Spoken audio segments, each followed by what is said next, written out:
नमस्ते गुरुदेवाय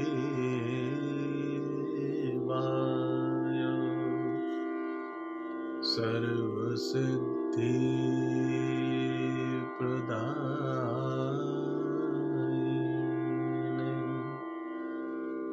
सर्वमंगल रूपाय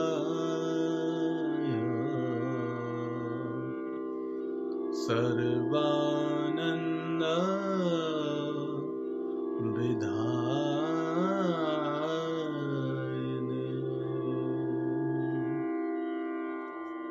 आनंद लीलामय विग्रहाय हेमावदेव्य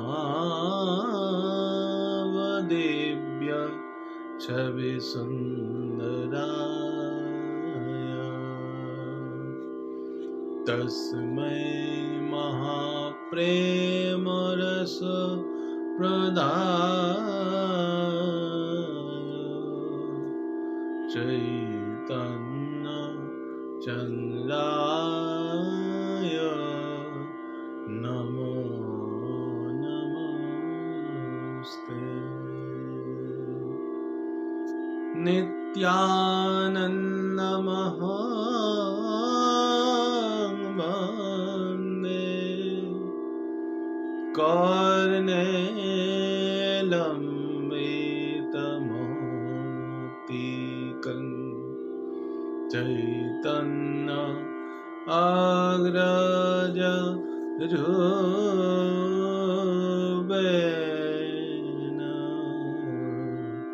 पवित्रीकृत भूतलं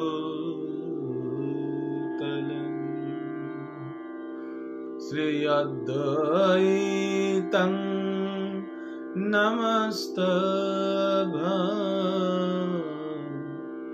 कलिजन कृपानिधे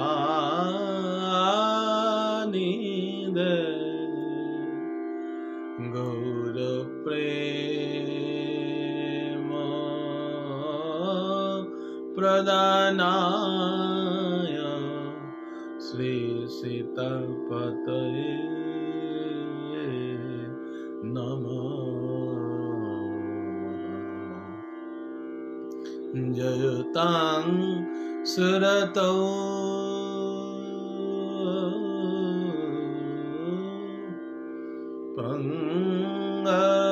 पंगारमम मंदमते गति मत्सर्वस्व पदाम्भोज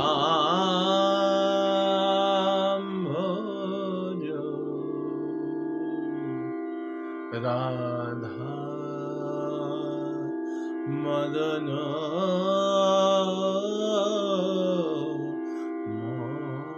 मोहन फुल्लेन्दी वरकन्तिमिन्दवदन बर्हावतंसप्रियं श्रीवत्साङ्कमोदारकस्तभधरं पीताम्बरं सुन्दरं गोपीनां नयनत्पलार्चिततनु गोपसमङ्गमृतं गोविन्द कलवेणुवादनपरं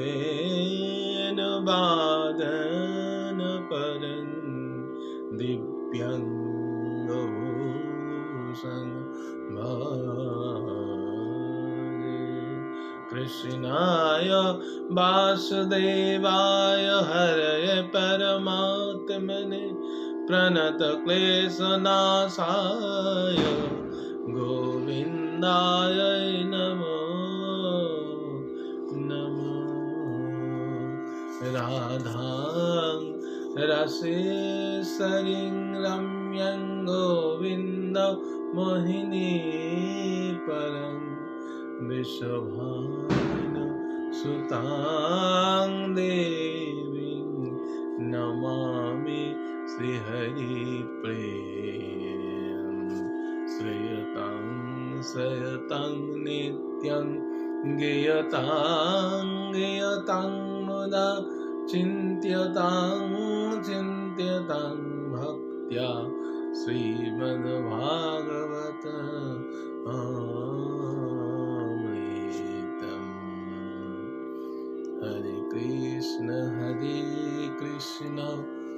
कृष्ण कृष्ण हरे हरे, हरे राम राम राम हरे हरे। सकुल श्रोता বৈষ্ণবেরে আমি করি নমস্কার, সবে মিলে চরণ ধুলি দেহ মস্তকে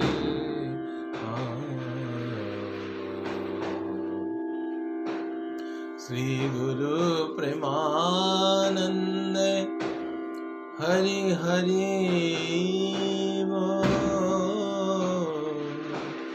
শ্রীনিতাই গৌর প্রেমানন্দে হরি হরি।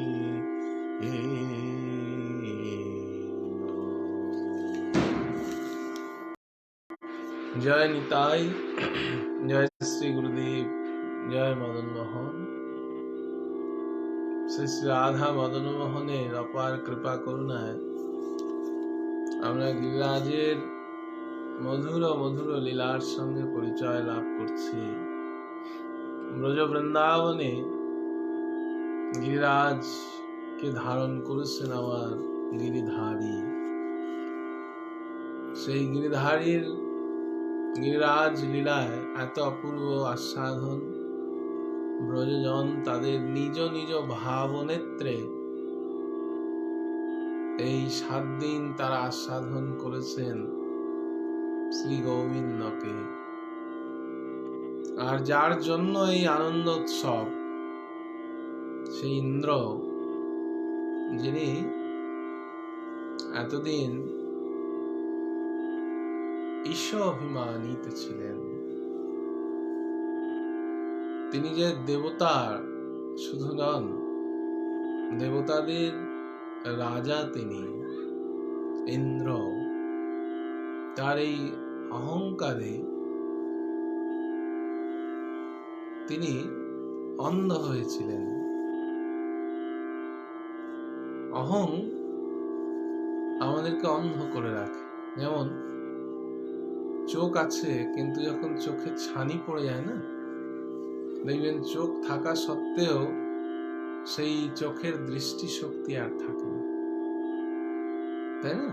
যেন একটা সামনে একটা পর্দা পড়ে গেছে।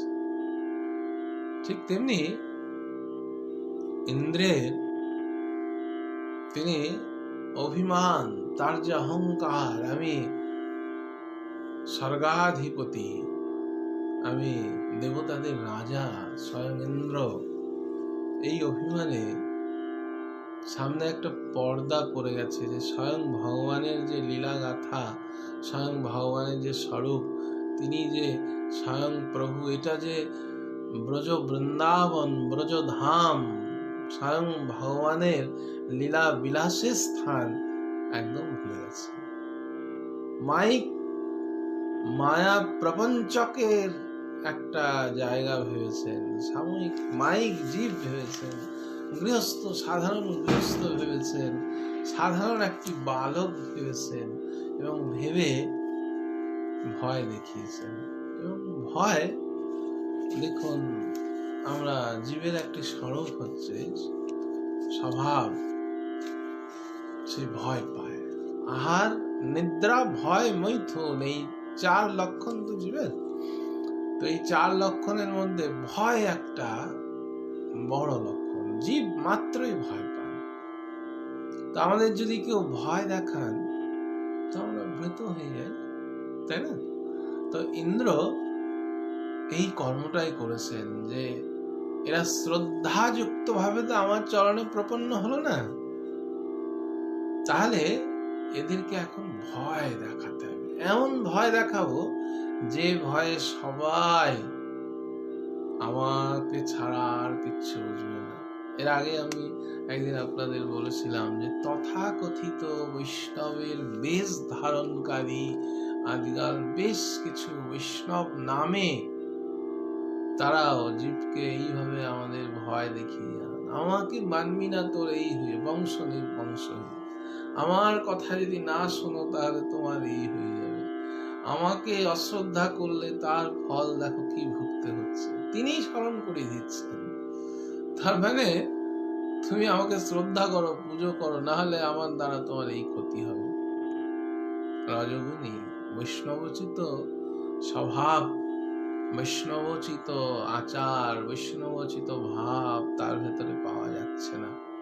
কিন্তু আমরা সাধারণ মাইক জীব, তো আমরা ও বাবা ইনি যদি এরকম বলেন না হলে সংসারে কোনো ক্ষতি হয়ে যাবে, হয়তো কোনো অসুখ হয়ে গেল, দৈবাত অসুখ তো এখন ঘরে ঘরে, দেখুন প্রতি ঘরে, এমন ঘর নেই যেখানে অসুখ নেই।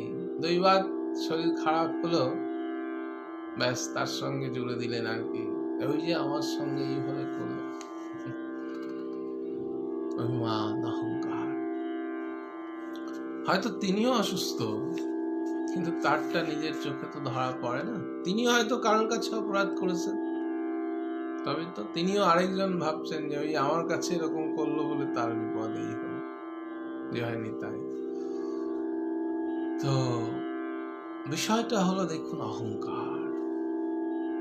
অতি দর্পে হতালঙ্কার, অতি মানে কৌরবা। অতি কোনো কিছুই ভালো নয় জগতে। অতি দানে বলি বধ। যদিও দেখুন সবগুলোই ভালো ফলই পেয়েছেন শেষে গিয়ে, কিন্তু অহংকার এই আমাদের অন্তর থেকে যদিও যাওয়ার নয়, আমি যে বলছি অহংকার ত্যাগ করতে হবে, আমার গেছে না, যায়নি, আগুনে পুড়িয়ে ফেললেও যাবে না। কিন্তু কি জানেন, ভাগবত পাদপদ্মে শরণাগতি নিয়ে নিজের থেকে শ্রেষ্ঠ জনের সঙ্গ করতে হবে, তবে দেখবেন আস্তে আস্তে আস্তে আস্তে অহংকারটা কমতে থাকবে। যাওয়ার জিনিস নয়। ভাবছেন যে উনি অহংকার শূন্য হয়ে গেছেন, না, যায়নি, এত সহজ নয়।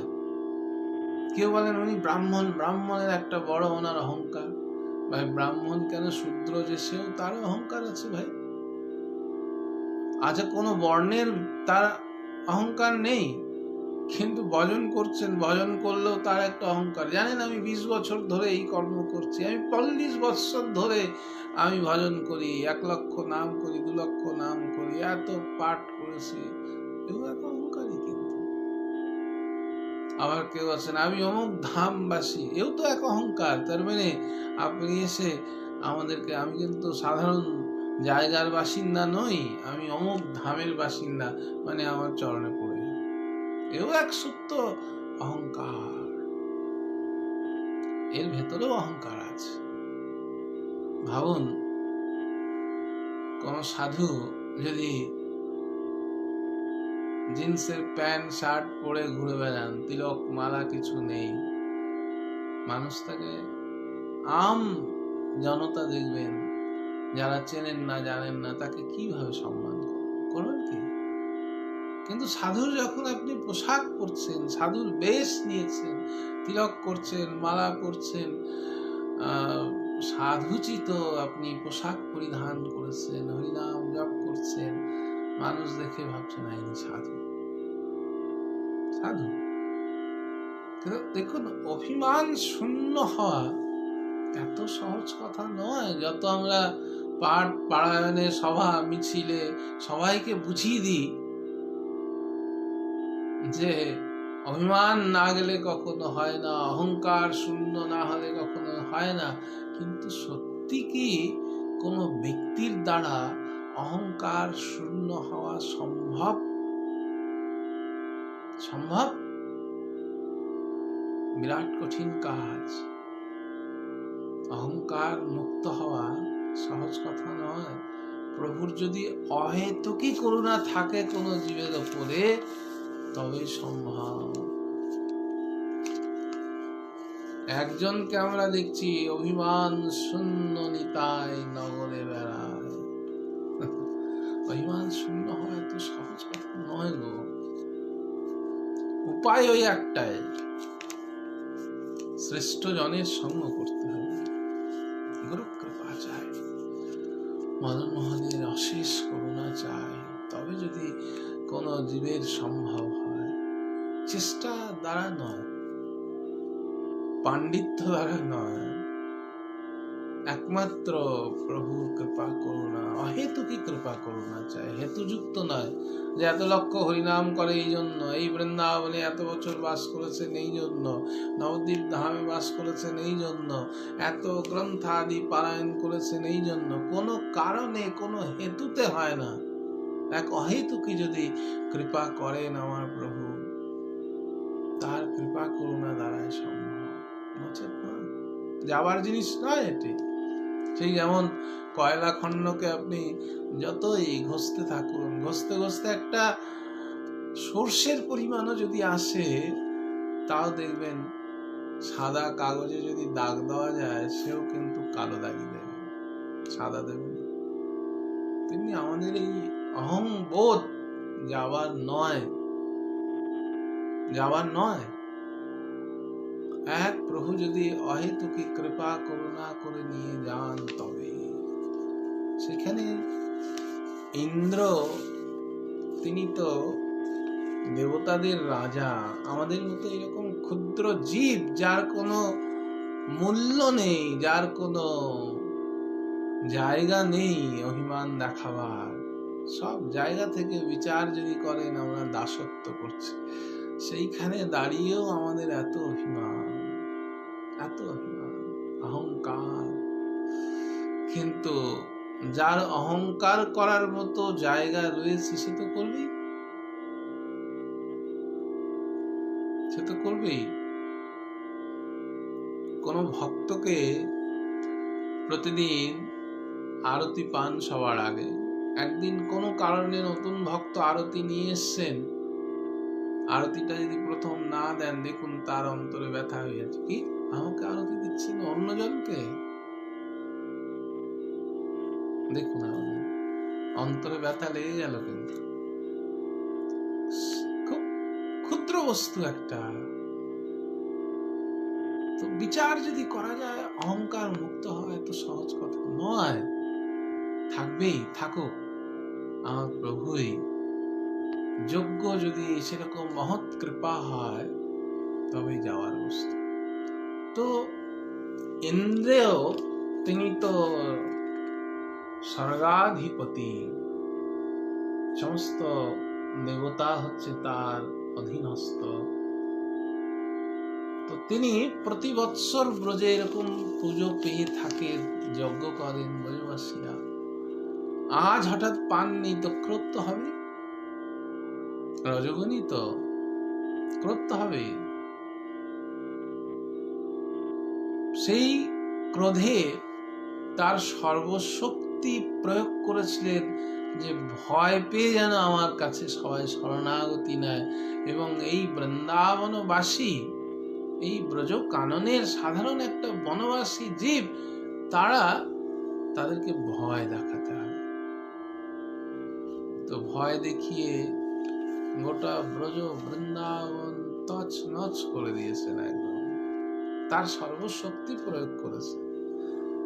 করার পরে দেখছেন কোনো ফল হলো না। ব্রজ বৃন্দাবনের একটা প্রাণীকেও কিছু করতে তো পারলেনই না। আর আমার সেই প্রভু কি করেছেন, যা এই 7 দিনে থাকলেন। দেখুন আশ্চর্য,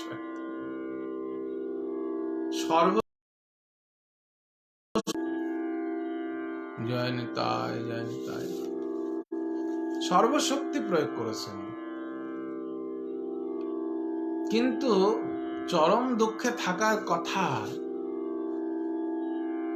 কিন্তু সংবাদ যে আসলো এই যাবৎ ব্রজ বৃন্দাবনে আনন্দে কেউ থাকেননি, তখন বুঝতে পেরেছিলেন যে তাহলে তো এই ব্রজ বৃন্দাবনে যেখানে আমি আঘাত করেছি এটা হচ্ছে মায়া প্রপঞ্চকের ভূমি নয়, মনে হয় স্বয়ং ভগবানই এইখানে আবির্ভাব লাভ করেছেন। আস্তে আস্তে তখন সেই মনে স্মরণ হচ্ছে যে ঠিক তো ব্রহ্মা তো বলেছিলেন যে ব্রজ বৃন্দাবনে স্বয়ং ভগবান আসবেন।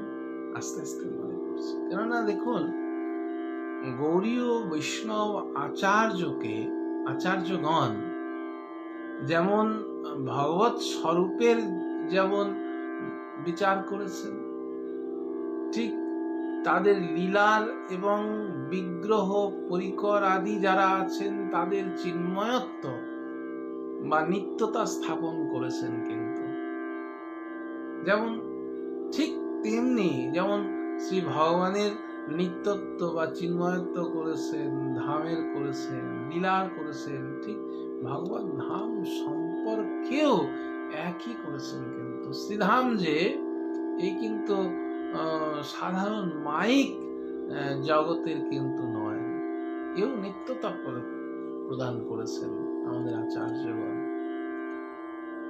জগৎ যেমন বহিরঙ্গা মায়া শক্তির বা প্রকৃতির পরিণাম, জগতের অন্য অন্য যত জায়গা আছে পৃথিবীর যত জায়গা, কিন্তু শ্রী ধাম কিন্তু পরিদৃশ্যমান বিশ্বে অবস্থান করেও, পরিদৃশ্যমান জগতে অবস্থান করেও কিন্তু অন্তরাঙ্গা চিৎ শক্তির বিকার সন্দিনী শক্তিতে শ্রীধামের প্রতিষ্ঠিত। ফলে শ্রীধাম কিন্তু এই প্রপঞ্চে অবস্থিত হয়েও প্রপঞ্চাতীত বলা যায় বা চিন্ময় তত্ত্ব দেয়, চিন্ময় তত্ত্ব। অতএব প্রকৃতির অংশ জলাংশ হতে সর্বদা কিন্তু নির্লিপ্ত, অর্থাৎ এই ধাম কখনো কিন্তু মাইক জগতের সঙ্গে তুলনা করা যাবে না। এই জন্য এর আগে গৌরলীলা প্রসঙ্গে আমি বলেছিলাম, দেখুন যে ব্রজ বৃন্দাবনে কখনো ঘুরতে যাবেন এই উদ্দেশ্যে কখনো যাবেন না যে ওখানে গিয়ে বেশ হই হুল্লোড় করবো, চোখের তাকে যেমন দার্জিলিং ঘুরছি, সিকিম ঘুরছি, গ্যাংটক ঘুরছি, কি লন্ডন যাচ্ছি, ফ্রান্স যাচ্ছি, এই রকম বৃন্দাবনে চল যাই, বৃন্দাবন ঘুরে আসি, এই মন নিয়ে কখনো বৃন্দাবনে যাবেন। কারণ বৃন্দাবন চিন্ময় ভূমি, তো এখানকার মন প্রাণ ভাবনা চিন্তা সব আলাদা। তো এই ঈশ্বর অভিমানী ইন্দ্র তিনি ব্রজ বৃন্দাবনকে, দেখুন তার মতো ব্যক্তি যদি ব্রজ বৃন্দাবনকে না চিনতে পারেন তাহলে মাইক জীবের কি দশা হবে ভাবুন। কত কঠিন, কত কঠিন। তো তিনিও এই ধামকে চিনতে পারেন, কেননা স ভগব কস্মিন প্রতিষ্ঠিত ইতি সে মহিমনী। সেই ভূ ভাগ্যহরি কোথায় প্রতিষ্ঠিত না, তিনি স্বীয় অচিন্ত বিভু মূর্তিতে প্রতিষ্ঠিত হয়েছেন, যেটা গোপাল তাপনী গ্রন্থে এই ভূমির কথা বলছেন। সাক্ষাৎ ব্রহ্ম গোপাল পরিতি, সাক্ষাৎ ব্রহ্ম গোপাল, সাক্ষাৎ ব্রহ্ম। ব্রজ বৃন্দাবন এমনি ভূমি নয়, বলছেন এটা সাক্ষাৎ ব্রহ্ম। যেমন অন্যৈব কদাচিৎ সা সৃষ্টির বিধাতু ব্যতিরেকে, অর্থাৎ ব্রহ্মাণ্ডের সমুদয় বস্তু এটা ব্রহ্মা সৃষ্টি করেন। যত জায়গা দেখছেন সব জায়গা হচ্ছে ব্রহ্মা সৃষ্টি করেছেন, ব্রহ্মা দ্বারা সৃষ্টি। কিন্তু ব্রহ্মা ব্যতিরেকে মথুরার যে সৃষ্টি, সে সৃষ্টি অন্যবিধ, এই ব্রহ্মার সৃষ্টি নয়। ফলে এখানে ব্রহ্মার নীতি, ব্রহ্মার নিয়ম বা ব্রহ্মার অধীনস্থ স্থান এটি নয়। কেমন? অধীনস্থ নয়। তাহলে এতে কেমন স্থান? না বলছেন ভুবস্ব স্থলে নাপি ন পাতাল তলে অমলম ন ঊর্ধ্বলোকে ময়া দৃষ্টং তাদ্রিক ক্ষেত্রং বসুন্ধরে। হে বসুন্ধরে, ভূলোক, ভূগোলোক, স্বর্গলোক এবং পাতাল বা ঊর্ধ্বলোক কোথাও মথুরার ন্যায় নির্মল ক্ষেত্র আর দেখি না। মথুরার মতো এইরকম ভূমি আর আমরা দেখছি না ব্রজধামে, এবং সেটা কোথাও নেই। ভূলোক, ভূগোলোক, স্বর্গলোক, পাতাল লোক, ঊর্ধ্বলোক, কোথাও মথুরার ন্যায় নির্মল ক্ষেত্র আর দেখতে পাচ্ছি না। কেমন? তো এই জন্য দেখুন, এই ভূমির নিয়ম, এই ভূমির চলা ফেরা সব আলাদা, সব আলাদা। শ্রীকৃষ্ণ সন্দর্ভে বলছেন যে গোলক বৃন্দাবন এবং ভৌম বৃন্দাবন গুণ নাম রূপাদি সমান, এক বিরত্ব স্বীকার করে। নচেত যদি পৃথক পৃথক ভাবেন যে গোলক বৃন্দাবন এক, ভৌম বৃন্দাবন এক বললেন, তাহলে পরব্রহ্মের, অনন্ত ব্রহ্মাণ্ডের, অনন্ত ধামের অস্তিত্ব স্বীকার করতে হবে। তাহলে কেউ কল্পনা করা যাবে না। এই জন্য বললেন এক রূপাদি সমান একদম। যেমন গোলক বৃন্দাবন, তেমনি আমার ভৌম বৃন্দাবন গুণ নাম রূপাদি একদম সমান, এক। এই জন্য প্রধানন্দ সরস্বতী পাদ যখন বৃন্দাবনের প্রসঙ্গ নিয়ে এসছেন, ব্রজ বৃন্দাবনের, বলছেন প্রেমানন্দ রসাতি বিহবলাতমে নানা চমৎকার। এ হচ্ছে প্রেমানন্দ ঘনভূমি। দিব্য অনেক মণিস্থলে বহুল সদ্বল্লী দ্রুকুলমাদিকে দিব্যই পক্ষী মৃগই সরোবর। তো এইখানে দিব্য সব বস্তু দেখুন, ব্রজ বৃন্দাবনে দিব্য সব, মাইক জগতের মতো সবকিছুই এখানে দিব্য আমরা দর্শন করছি। যা দেখছি ব্রজ বৃন্দাবনে, কেমন সব ব্রজ বৃন্দাবনের আকাশ বলুন, বাতাস বলুন, বৃক্ষ বলুন, লতা গুল্ম কীট পতঙ্গ, পশু পাখি, যাদের যাদের আপনি দেখছেন সব দিব্য, মাই জীবের মতো নয়, সুখময় বৃন্দাবন। কবে হবে সেই ব্রজ বৃন্দাবন আমার দর্শনের সৌভাগ্য হয়ে গেল? ঠাকুর মহাশয় বলছেন, বচনেরও অগোচর বৃন্দাবন হেন স্থল স্বপ্রকাশ প্রেমানন্দ ঘন, যাহাতে প্রকট সুখ নাহি জরা মৃত্যু শোক কৃষ্ণ লীলা রস অনুক্ষণ। এত উচ্চ কোটির কথা বলেছেন আমাদের ঠাকুর মহাশয়। বলছেন বচনেরও অগোচর, একে বচন দিয়ে, কথা দিয়ে ব্রজ বৃন্দাবনের মহিমাকে বর্ণন করা যাবে না। বচনেরও অগোচর বৃন্দাবন হেন স্থল সপ্রকাশ প্রেমানন্দ ঘন, সপ্রকাশ, এবং কেমন না প্রেমানন্দ ঘন, যাহাতে প্রকট সুখ, প্রকট সুখ। কেমন সেই স্থান? বলছেন নাহি জরা মৃত্যু কৃষ্ণ লীলা রস অনুক্ষণ। এত মধুর ব্রজ বৃন্দাবন, পদকর্তাদের এত এত পদ আছে দেখুন ব্রজ বৃন্দাবনকে। সেই ব্রজ বৃন্দাবনে ইন্দ্র এসেছেন, ইন্দ্র এসেও চিনতে পারেননি, কেননা এটা তো ব্রজধাম। ভাগবত গীতায় দেখছেন ভগবানের স্বরূপ সম্বন্ধে বলছেন, তিনি নিত্য, স্থাণুর, অচল, সনাতন ইত্যাদি ইত্যাদি ভাবে বর্ণনা করেছেন ভাগবত গীতায়। ভগবান তিনি সর্বব্যাপী, জগতে সর্বত্র অবস্থিত যেহেতু আছেন, সেই জন্য চলার তো দরকার নেই, সর্বব্যাপী তিনি। সেই তাকে তো আর চলতে হচ্ছে না, তাই তিনি অচল। কোথাও চলার দরকার, সর্বব্যাপিত, সর্বত পানি পাদম। তো এই পরিণামশীল জগতে ভগবান অচল, অচল তিনি, কিন্তু একমাত্র ব্রজে কিন্তু তিনি সচল। ব্রজের মায়েদের, সখাদের, গোপিকাদের পরম প্রীতির আকর্ষণে তিনি কিন্তু সেখানে সচল হয়েছেন। সুতরাং ব্রজবন অপেক্ষা সচল তো একমাত্র সচল হচ্ছে ব্রজ বৃন্দাবনে। এই ব্রজবন অপেক্ষা শ্রেষ্ঠ স্থানে আর শ্রেষ্ঠ যদি বলেন স্থান আর ত্রিভুবনে নেই।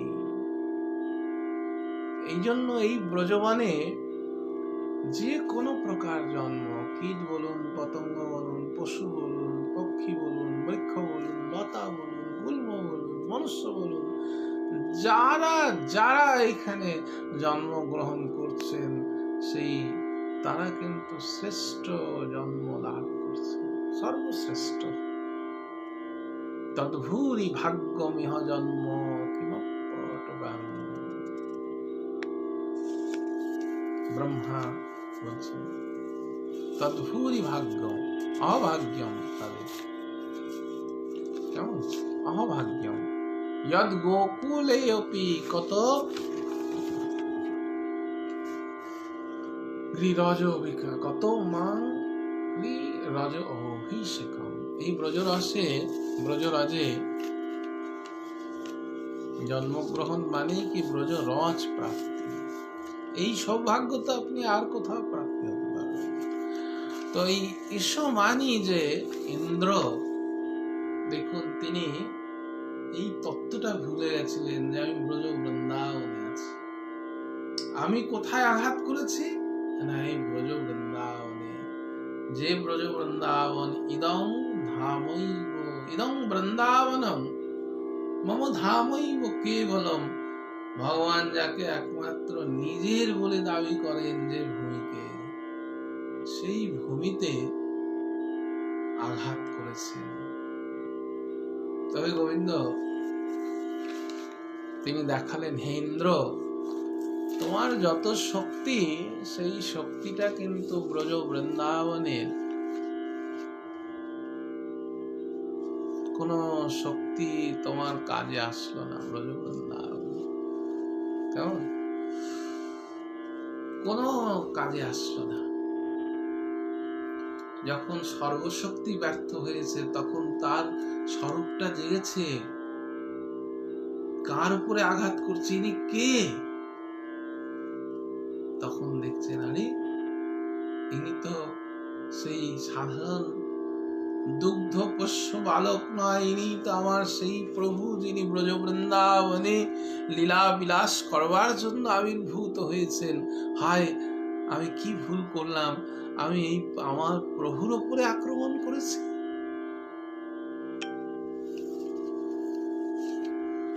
প্রভুর উপর আক্রমণ হয়ে গেল।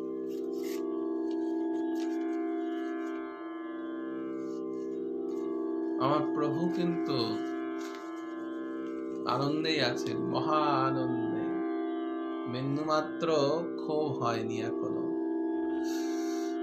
প্রভু তখন 7 দিন দেখুন আকাশ মেঘ শূন্য হলো, সূর্য উদিত হয়েছেন, বাদ বৃষ্টি যা ছিল সব উপশম হলো। গোবর্ধন ধারী আমার গোবিন্দ গোপগণকে তখন জানালেন, হে গোপগণ, তোমরা এখন গোধন পুত্র কলত্র সহ গৃহ গর্ত থেকে বহির্গত হও, আর ভয় নেই। বায়ু বর্ষণ নিবৃত্তি হয়েছে, নদী সকলের জল বিগত প্রায় হয়েছে। তোমরা এবার স্বস্থানে প্রস্থান করো।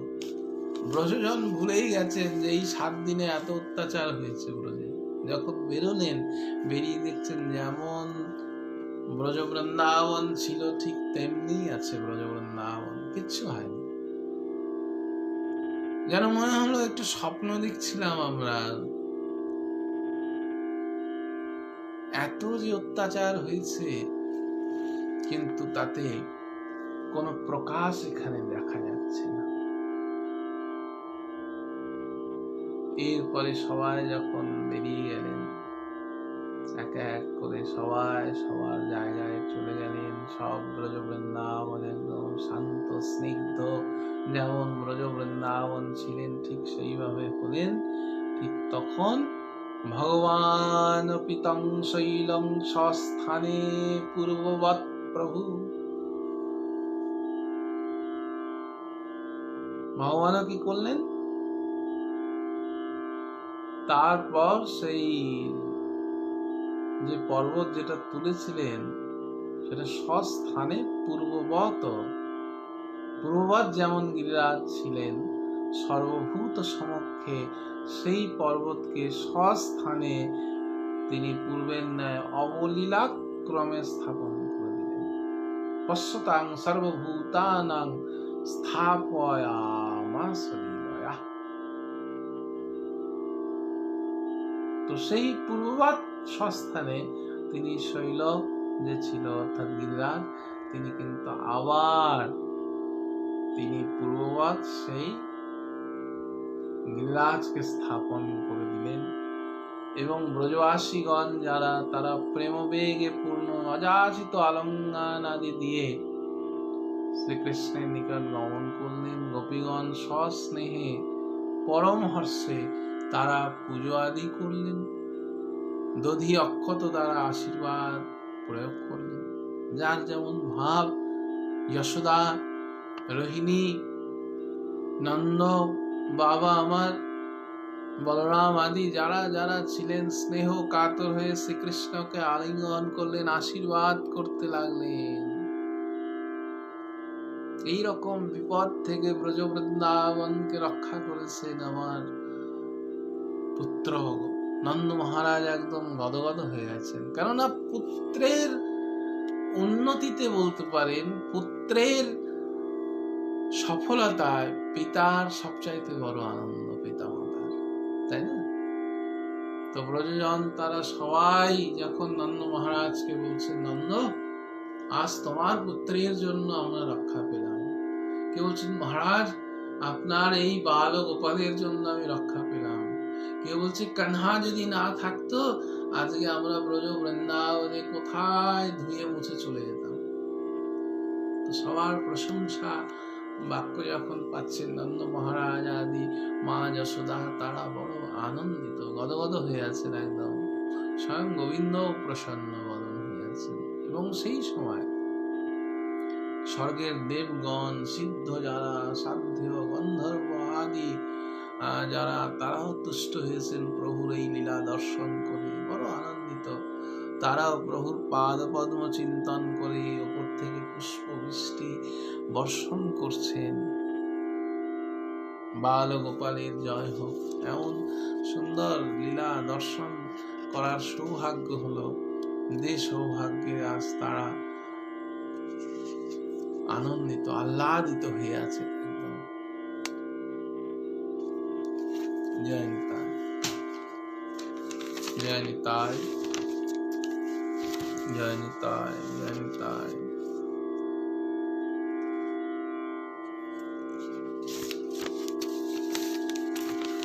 জয় নিতাই, জয় নিতাই, জয় নিতাই, জয় নিতাই, জয় নিতাই, জয় নিতাই। আহ্লাদিত হয়ে আছেন। একদিকে এই পর্ব সমাধা হল, দেখুন ব্রজজনরা আনন্দিত, গোবিন্দের পরিবার বড় আনন্দিত, গোবিন্দ বড় আনন্দিত। গোবিন্দের আনন্দ কেন, যে সখাদের তিনি পেয়েছেন, সর্বোপরি রাধা ঠাকুরানীকে পেয়েছেন। এইভাবে নিরবচ্ছিন্ন ভাব, বড় আনন্দ শেষ হয়েছে। কিন্তু যার কারণে এই ব্রজ বৃন্দাবনে আঘাত, যিনি অপরাধ করেছেন, সেই অপরাধীর আর কিন্তু বিশ্রাম নেই। তিনি তার কৃত কর্মের দ্বারা এখন বড় মর্মাহত। কি হবে? এ তো কোনো মনুষ্যের কাছে অপরাধ হয়নি, স্বয়ং ভগবানের কাছে খণ্ডন করবেন কে? আর কোন সাহসে আমি প্রভুর কাছে গিয়ে দাঁড়াবো? তো যখন অপরাধ অনেক বড় হয়ে যায় না, দেখবেন বাড়িতেও শিশু যখন কোনো অন্যায় করে বসে গুরুতর, তখন কি করেন? মায়ের কাছে চলে যান, অনেক সময় কি ঠাকুমার কাছে চলে যান, গিয়ে তার কাছে গিয়ে বলে বলে বলে বলে, ঠাকুমা কি মা এরকম বাবা বাবা যেন আমার উপরে এরকম না করে, এরকম না করে, বাবাকে একটু ইয়ে করেন, আমরা করি। তখন মা কি করেন? আস্তে আস্তে সুযোগ বুঝে পিতার কাছে সেই প্রসঙ্গটা তুলে, বা ঠাকুমা তুলে কি করেন? একটু স্বাভাবিক করার চেষ্টা করেন। পুত্র কি করেন? ভয়ে দূরে দাঁড়িয়ে থাকেন। যদি দেখি পিতার বদন দেখে সে বুঝতে পারে যে এখন একটু স্বাভাবিক, বা আমার উপরে যা সাজা ছিল বা ক্রোধ ছিল বা সাজা ঘোষণা করতে তা অনেকটা লাঘব হয়েছে, তখন আস্তে আস্তে গুটি গুটি পায়ে তখন সে মায়ের পেছন পেছন বা ঠাকুমার পেছন পেছন এসে সামনে দাঁড়ায়। সরাসরি আসার কিন্তু সাহস হয়, তাই না? ঠিক একইভাবে ইন্দ্র তিনি যখন দেখছেন যে কার উপরে এরকম আঘাত করলাম, কিন্তু স্বয়ং ভগবান গো, আমার গতি কি হবে এখন?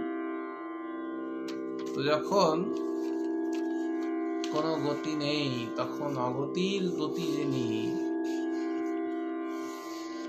পরম বান্ধব যিনি শ্রী গুরুদেব, শ্রী গুরুদেবের কাছে চলে গেলেন গুরু কৃপা নিতে। ইন্দ্রের দেখুন এত অভিমান হয়েছিল, এত অহংকার, যে শ্রী গুরুদেবের সঙ্গেও তিনি ব্যবহার ঠিক রাখতেন না। কিন্তু যখন বিপদ পড়েছে তখন দেখছেন আর তো কেউ উদ্ধার করতে পারবেন না, শ্রী গুরুদেব ছাড়া তার কেউ নেই, চলো গুরু কৃপা হি কেবলম, গুরুদেবের কাছে গিয়ে পড়ি আগে। গুরু বৃহস্পতির কাছে গিয়ে যখন পড়লেন, গুরুদেব বলেন হায় হায় কি করেছে? এর চাইতে জগতে আর কোনো অন্যায় হতে পারে না, স্বয়ং প্রভুর চরণে অন্যায়। এই ক্ষমা করবেন কে বলুন? কে করবেন এই ক্ষমা? ভৎসনা করলেন গুরুদেব। এখন উদ্ধার তো করতে হবে। আমরা যেমন সাধারণ জীব বারবার গুরুচরণে অপরাধ করেই যাই, গুরুদেব কি করবেন আর? চলো ক্ষমা, তার স্বধর্ম ক্ষমা করতেই আছেন। বকা দেন আবার ক্ষমা করেন, বকা দেন আবার ক্ষমা করেন, আবার আমাদের পথ বলে দেন। জানেন দুষ্ট, তারপরেও কি করবেন? আবার ক্ষমাচিত দৃষ্টিতে দেখেন। তো দেবগুরু বৃহস্পতিও তাই করেছেন, ভৎসনা করলেন যে এইরকম তোমার অহংকারে দেখেছো পতন, স্বয়ং ভগবানের উপরে তুমি আঘাত করে বসেছো। একটাই উপায় এখন আছে, সেই উপায় হচ্ছে ব্রহ্মার কাছে যাও। ব্রহ্মলোকে ব্রহ্মাই ব্রজ বৃন্দাবন সম্বন্ধে তোমাকে কোনো উপদেশ দিতে পারে না। ব্রহ্মলোকে গেলেন ব্রহ্মা, যেই শুনেছেন ব্রজ বৃন্দাবনে এই করেছো, বলে হায় হায় হায়, শেষ হয়ে গেল। আমি কিছুদিন আগে ব্রজ বৃন্দাবনে গেছি, বৃন্দাবনে গিয়ে আমি এই অন্যায় করে বসেছিলাম, নিজের প্রভাব দেখাতে গেছিলাম, আমার প্রভুর গোধনকে হরণ করে নিয়েছিলাম, তার ফল আমার এই। আর তুমি তো এই এত বড় কর্ম করে এসছো ব্রজ বৃন্দাবনে, তার যে কি ফল হবে আমি তো জানি না। তবে ব্রজ বৃন্দাবনে গিয়ে আমি বুঝেছি সেখানে গিয়ে, এবং গৌতম আদি যে ঋষি তারা সবসময় গো সেবার কথা বলেন, এবং এই ব্রজরাজ নন্দন, ব্রজেন্দ্র নন্দন আমাদের শ্রীহরি, তিনি গো সেবায় বড় তুষ্ট হন। যারা গো সেবা করেন তাদের উপরে উনি খুব প্রশংসা, খুব খুশি হন। তো তোমার একটাই এখন পথ আছে, এবং গৌতমাদি ঋষি যারা তারাও একই কথা বলেন যে তাকে খুশি করতে গেলে গো সেবা করতে হবে। তাহলে তুমি এক কাজ করো, সুরভি লোকে যাও, সেখানে গো মাতা যে জননী আছে, গো জাতির যে জননী সুরভি, সেই সুরভির কাছে যাও, গিয়ে তার সরা পরামর্শ নিয়ে তুমি ব্রজবৃন্দাবনে যাও। দেখো ওই ঘুরে গুরু কৃপায়, দেখো গুরুদেব পদ বলে দিচ্ছে, গুরু কৃপা হি কেবলম।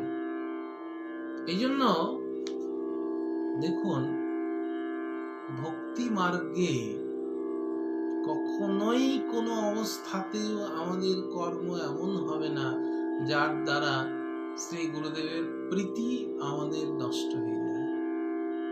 কেননা জগতের যত সম্বন্ধ বলুন না কেন, সব মাইক সম্বন্ধ, এই জন্মে, কিন্তু শ্রী গুরুদেবের সঙ্গে আমাদের সম্বন্ধ হচ্ছে জন্ম জন্মান্তরের সম্বন্ধ।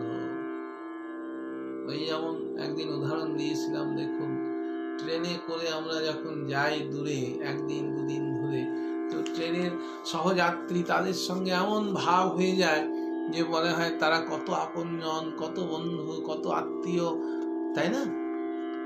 কিন্তু যেই স্টেশনে পৌঁছে যান, তারপরে দেখবেন কোথায় গেল সে আত্মীয়, কোথায় সে বন্ধু, সারা জীবনে আর দেখা হয় না, কথা হয় না।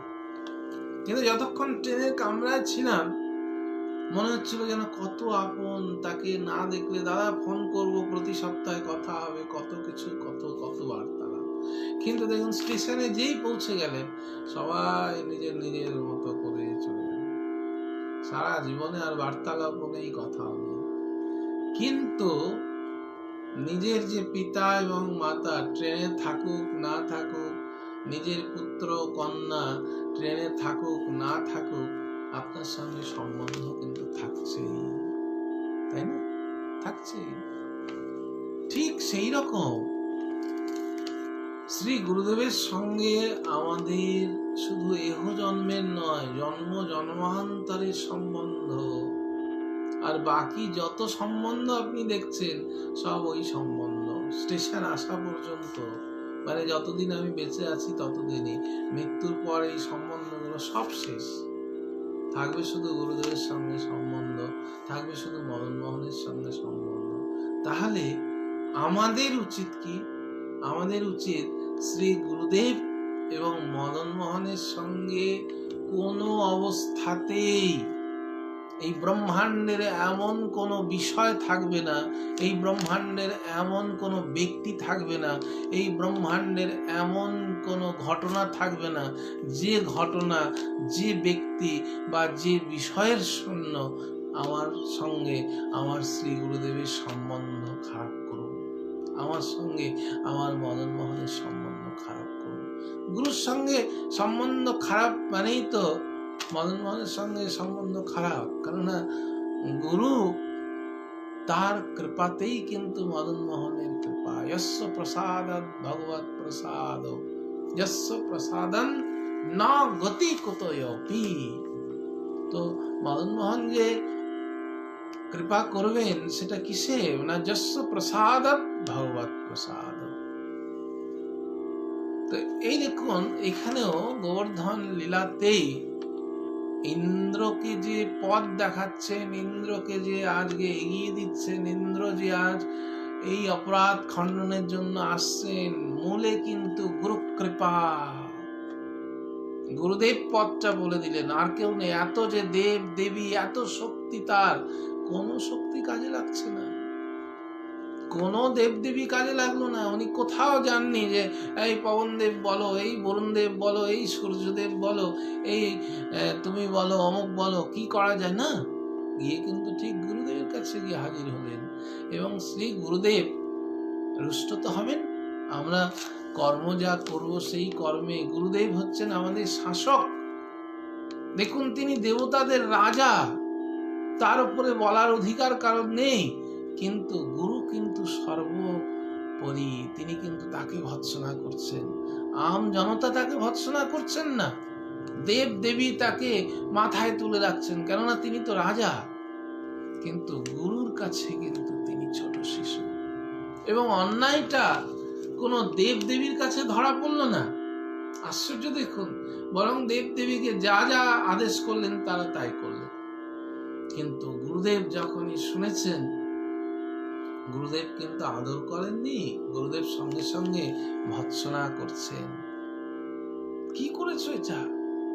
তো গুরুদেব তো আমাদের শাসক, অভিভাবক। অভিভাবকের কাজ হচ্ছে তিনি আমাদেরকে যথার্থ পথ দেবেন। কখনো প্রহার করবেন, কখনো আদর করবেন, কখনো শাসন করবেন, কখনো ভৎসনা করবেন। কিন্তু আমরা কি ভাবি, গুরুদেব আমার মতো করে এরকম কথা বলবেন, গুরুদেব আমাকে এইরকম আদর করবেন, আমার সেবা করে যাবেন। সেটা কিন্তু গুরুদেবের কাছে যাওয়া আমাদের হচ্ছে না।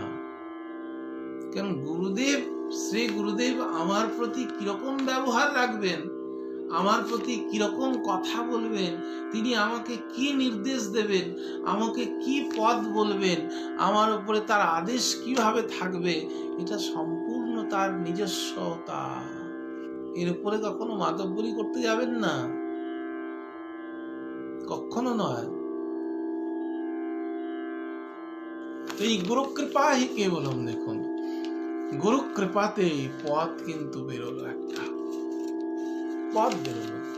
ইন্দ্র মহারাজ, সেই স্বর্গাধিপতি ইন্দ্র ভরসা পেলেন গুরু কৃপায় একটু, যে যাক তাহলে পথ একটা বেরিয়েছে। এই সুরভি লোক থেকে গোজাতির জননী সুরভিকে নিয়ে ব্রজ বৃন্দাবনে গেলেন। ব্রজ বৃন্দাবনে খোঁজ করছেন, কোথায় আমার প্রাণ গোবিন্দ। বলেন, যে গিরিরাজের চরণে আমার অপরাধ হয়েছে, সেই গিরিরাজেরই শরণ আমায় নিতে হবে।